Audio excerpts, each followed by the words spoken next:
Good afternoon, everyone. I am Kimberly Dixon with In the Garden with Joyful Living, and I am here just to show you how I start some of my seeds. Now, here in the Raleigh, North Carolina area, we're in Zone 7B, and it's springtime, but we still have some really cold nights, so I haven't put out any of my plants yet. But here's the perfect opportunity to start some of those things indoors so that when it is consistently warm, they are ready to go. So what I have here with me on the table today is some seed starting mix. This is an organic and natural brand. I don't recommend any particular product. Use whatever you like, honestly. Then I have some of the seed starter pellets. This is what it looks like when it's wet and expanded, but this is what it looks like when it's dry. So once you pop your seeds into this little tray here, you see the whole tray of pellets, pop your lid on it to create a greenhouse effect, and you're ready to go. So now that you've seen what this one looks like dry, I'm just gonna put it here in the little tray with the others, and as it gets more water, it will start to expand just as those have.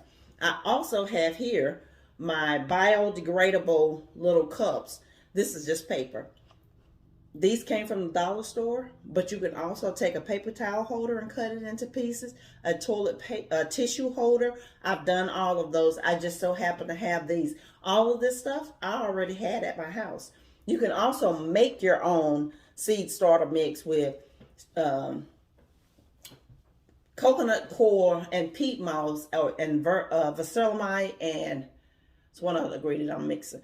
I don't have all the ingredients here at the house to make my own, which I've done in the past, but I did already have some seed starter mix. So today what we have here are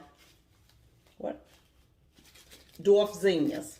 These are seeds that came from flowers I had in my own garden. So when they died back and were dried, I saved them. And these are some burgundy and yellow marigolds, some yellow marigolds. I am going to be planting some muncher cucumbers, some Boston pickling cucumbers, and I'm going to be starting my corn and my summer squash. Now, I also have, these are stringless blue lake green beans, and these are snow peas. So, which are peas and your beans and things of that nature. I don't start them in seed starter. They are vegetables that do really well with direct sowing. So I soak them overnight, which is what I've done with these snow peas. And then I simply pop them in the ground. When it gets a little bit warmer in maybe early April, I'm going to pop my green beans, just direct sow them directly into the soil. They do well being planted directly, as well as my sunflowers. Sunflowers they don't really like transplant, which means they don't like to be started in one area and then transplanted, which is part of the reason why I like using these little biodegradable cups and these pellets, because you simply dig your hole and stick them into the soil instead of, transplanting, moving it from the pot to the soil. For some reason, the plant goes into a state of shock and sometimes just doesn't like it and it dies. So today, we're going to be starting our seeds. So bear with me just a moment and I'll come back to you and show you when I have gotten some of them taken care of.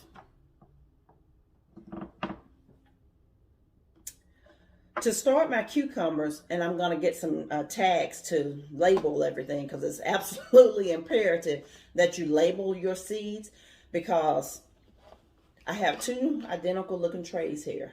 And when the seeds start germinating, they're going to look exactly alike. You won't be able to tell which is which. And in one tray, I'm going to do cucumbers, and in the other one, I'm going to do summer squash or zucchini, dark green zucchini.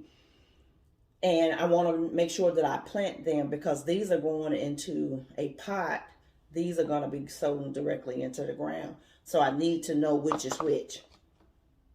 And I'm going to attempt to do this without making a royal mess. I am indoors, and so it's guaranteed that I'm going to spill something. So you just want to take some of your seed starter mix and fill up your container. Saved by a leg. And just fill each one to a reasonable amount. Now there's a little bit of, I'm going to add some more water to my tray, which I've already wet my cups. That will help it retain the moisture. And simply pop some seeds in. But I'm going to fill up the rest of my containers and I'll be back with you.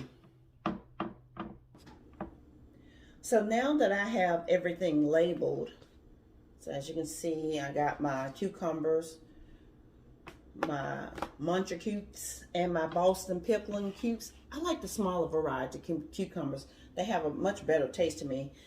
And this is going to be all corn. So I'm not a large-scale gardener, but this is perfect for someone just like me who is going to do some containers on your deck. And then this larger tray here is going to be all flowers. So I have some dwarf zinnias and marigolds. I have 3 rows of marigolds because you could never have too many of them in your garden. And I've got the burgundy and yellow variety as well as some yellow and orange ones. And I'm just going to do whatever so I can mix and match them.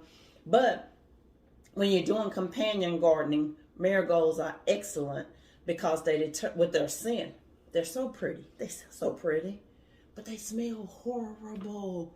And insects know that they smell horrible too. So bees are attracted to the color, but other bad insects like aphids, they're deterred by the scent. So marigolds are perfect. So I'll plant them almost everywhere in my garden. I probably will still end up having to buy some because this is not going to be enough.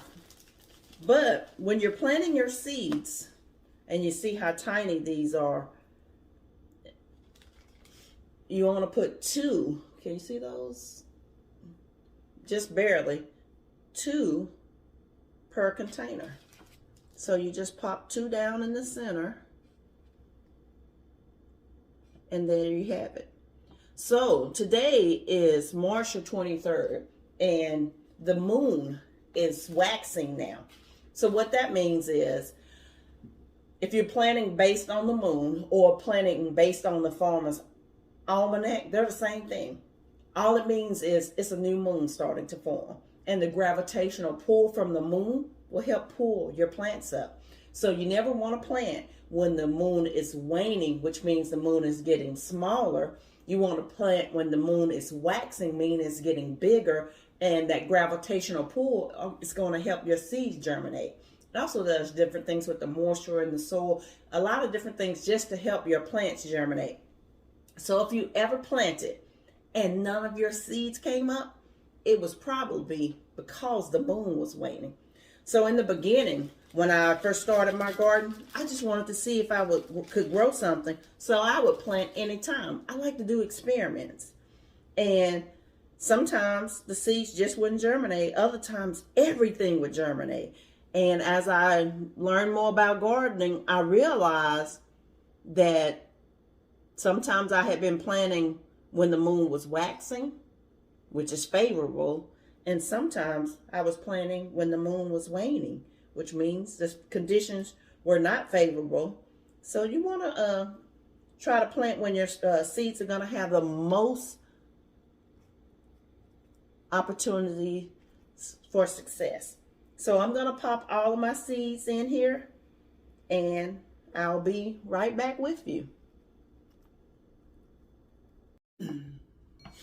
So we've just finished up popping our seeds into the seed starter mix, and I'm just popping my last 2 in here. You always put 2 in just in case one doesn't germinate, and if both of them does, you can thin it out later depending on the crop, because if it's something that has shallow roots and doesn't need that much space, you may be able to leave both of them. That's more than likely what I do. I'm a unconventional gardener. I do things for experimental purposes because I just want to see what's going to happen. And popping the very last one in. And I've already put my dome here on my flowers to create that greenhouse effect. And we're going to just pay attention to each packet of seeds to see how long each takes to germinate. But again, today the moon is waxing, which means it's getting larger. So I anticipate having some growth in 7 to 10 days, maybe less. But I will keep you guys posted on the progress. And as usual, I made a complete mess, but that's okay.